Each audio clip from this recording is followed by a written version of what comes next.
Tell me timeline. Where the stuff has come from the past to current.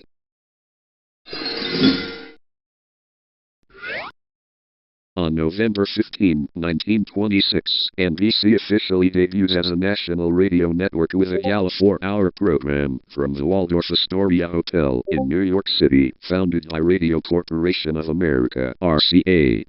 On 1927, NBC separates its radio network into two chains, the Red Network, commercial/entertainment, and the Blue Network, news/culture. On 1933, NBC moves its headquarters to Rockefeller Center, Comcast Building. On 1939, NBC introduces television to the public at the New York World's Fair. Moving forward to the TV era. On 1941, NBC begins commercial television operations, with WNBT, New York, becoming the first authorized TV station.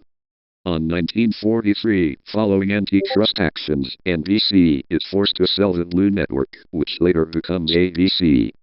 On 1950s, NBC pioneered color city broadcasting, including Walt Disney's Wonderful World of Color and Bonanza. On 1953, NBC broadcast the first commercial television color broadcast.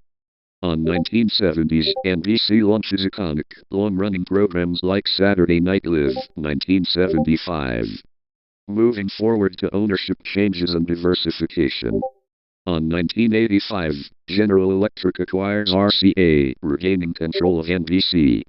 On 1989, NBC launches CNBC, cable news. On 1996, MSNBC launches as a partnership between Microsoft and NBC.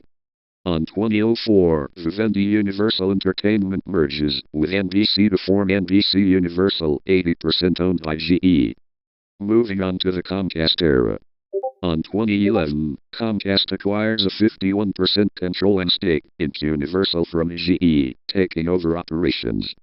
On 2013, Comcast completes the purchase of GE's remaining 49% stake, achieving 100% ownership. On 2020s, expansion of theme parks, Universal Studios, investment in streaming services, including the launch of Peacock. On 2020 to 2025, NBC becomes a major player in sports rights, holding rights for Sunday Night Football, the Olympics, and the U.S. Open/Open Championship. And on 2026, NBC celebrates 100 years of operation, including coverage of the 2026 NFL/MLB season and continuing content leadership through Universal. And that's all of the timeline.